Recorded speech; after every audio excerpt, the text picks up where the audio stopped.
This is how you turn your computer-controlled Bookworm LS engine into a mechanical powerhouse, with a mechanical distributor and a mechanical fuel pump. First things first, rule number 1, if you don't live a life with Mars, then you live a life behind bars. Second, you gotta admit, this thing looks pretty good with that toilet sitting on top.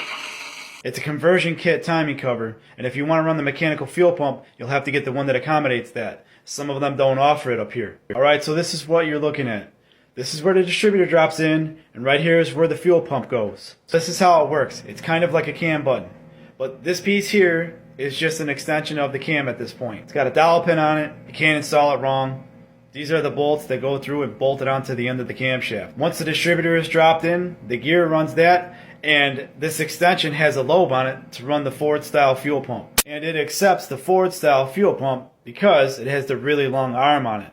Remember, it drops in from the top down to that lobe where the camshaft is at. Whereas the Gen 1 small block Chevy has one that's like this long.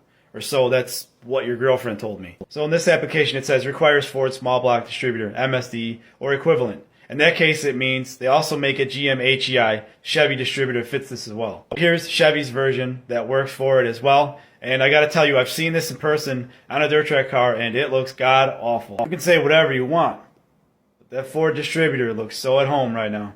And on this engine you can see where they have the block off plate for the Ford fuel pump where they're choosing not to run it. In that case, they're probably doing this. The other way to mechanically fuel pump feed your LS engine is to run it off the pump pulley. This is what it looks like when it's driven off the crank. If you're wondering why, well, it might give a local racer 5 horsepower, or 2 or 3, or maybe none at all. For a long time now, engine builders have been taking internally sourced engine parts, like say oil pumps, and sourcing them outside of the engine, running them off the back of the flywheel, the front of the crankshaft, freeing up a few horsepower. And if not even about horsepower, it helps with engine wear and reliability, as in dry sump oiling systems, which I've already done videos on. This one also has the block off plate on it.